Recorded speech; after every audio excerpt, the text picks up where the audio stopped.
Assalamu alaikum, barkamu da sake saduwa da ku a cikin wannan darasi namu inda za mu kawo ku ci gaban darasin da muke kawo ku na HTML.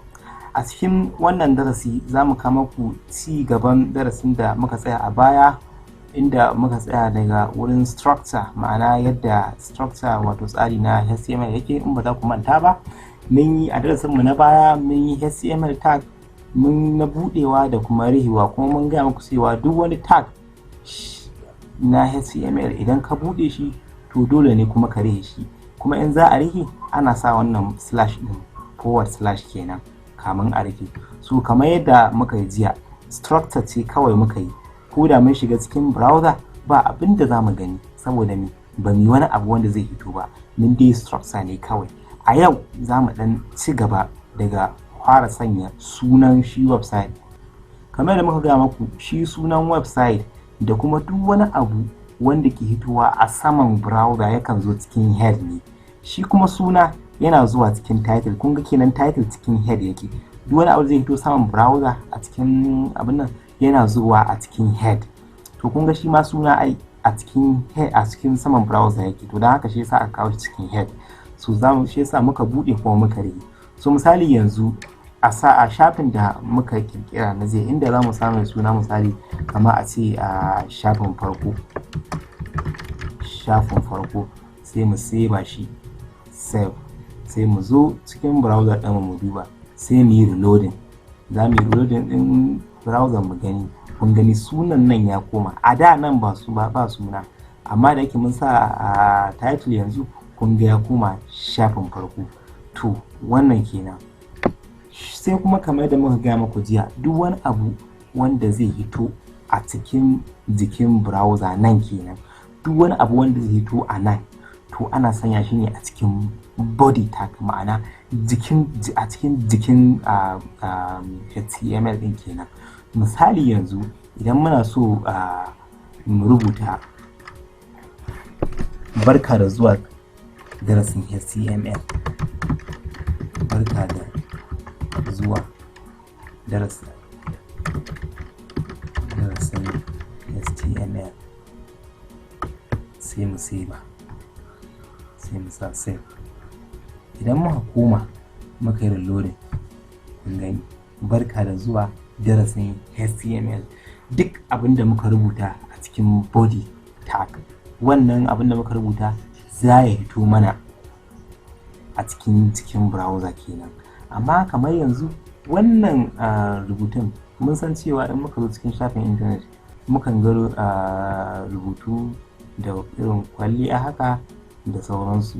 So yanzu misali idan wannan rubutun muna so mu yi bolding din shi, ma'ana ya zama mai gwabi, akwai tag din da ake cewa na bold, ma'ana B kenan. Sai mu zo nan wuraren tag din da muke da amfani da su na formatting din text na ko bold ko italic ko underline guda uku ne kamar yadda na hidi. Za mu fara da shi wannan na bold kenan. In za mu sa bold shine matsayin B, mun bude kenan. Kar ku manta da in ka bude shi ka zo ka rihe, sai mu zo kuma again sai mu rihe shi, B kenan. Bayan mun rihe sai mu save. Idan muka yi save sai mu koma cikin browser, sai mu je mu reloading din shi. Kun ga mun yi bolding din shi, ya zama mai gwabi yanzu kenan.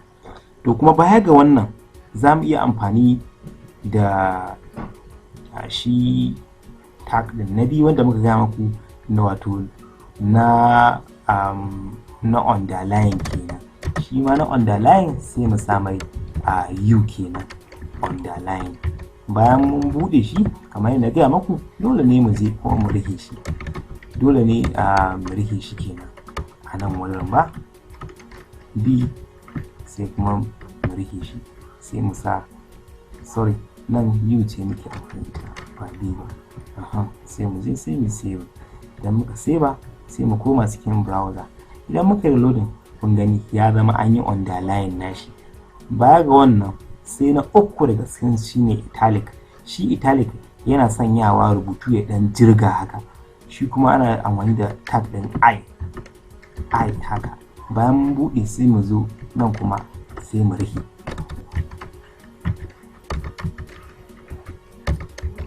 Sai mu rufe ba.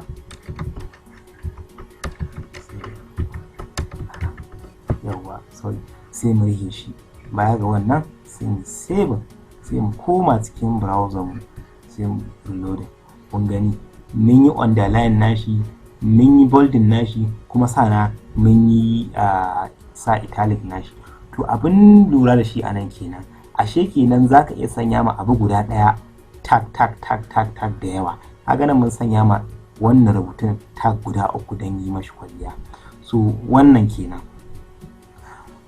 Abin lura nan muna da bold, muna da underline, muna da italic. Idan muka buɗe wannan na farko to shine na farkon rihewa. Idan muka rihe wannan na biyu shine na biyun rihewa. Na ukun buɗewa kuma shine na ukun rihewa. Da fatan za ku lura da wannan dokai. HTML shi ma yakan tafi da wannan abin nan.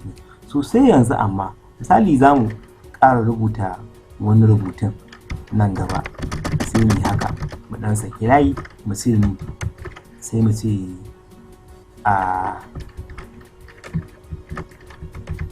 HTML, sorry, mu sanya misali mai bold, misali bold, mu sanya HTML, sai mu rufe shi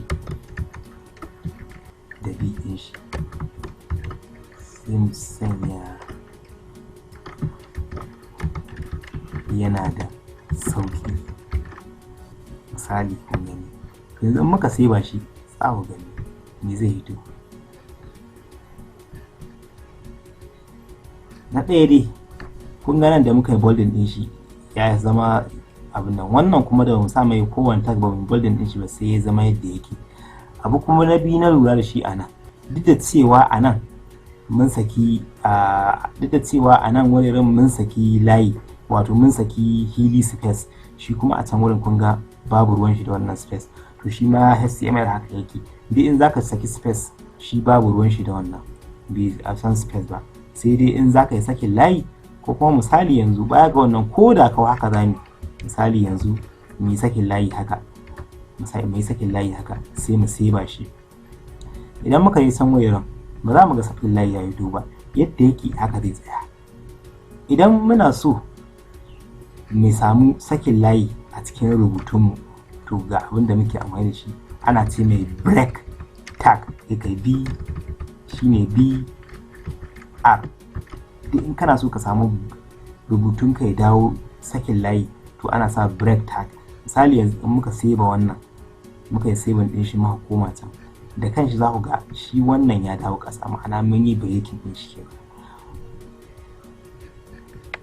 So ko da kawai misali ba mu saki hili ko ɗaya ba nan wurin, gaba ɗaya mun haɗe su, shi HTML browser ɗin za ta fahimci me ake ni, kuma za ta saki wannan layin da ake bukata.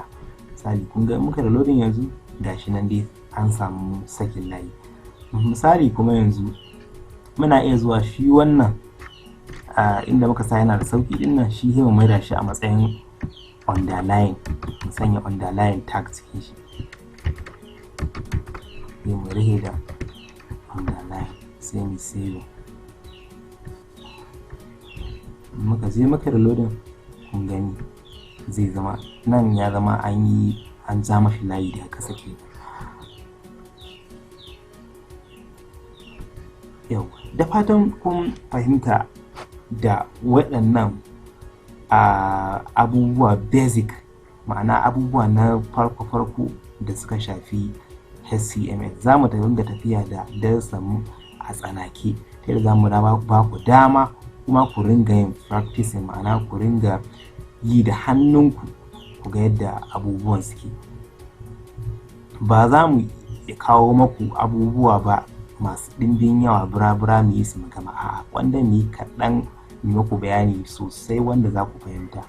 Duk wanda bai fahimta ba zai iya sanya tambayar shi ko a shafinmu na Facebook, ko kuma a shafinmu na sadarwa, ko kuma a nan shafinmu na YouTube. Kuma akwai tunatarwa guda nake so in muku, ku yi subscribing da shafinmu na YouTube, saboda za ku ringa samun bidiyoyinmu akai-akai a duk lokacin da muke yin su. Insha Allahu a cikin darasi na gaba za mu ci gaba daga nan inda muka dora. Da fatan kun fahimta. Ku huta lafiya. Bissalam.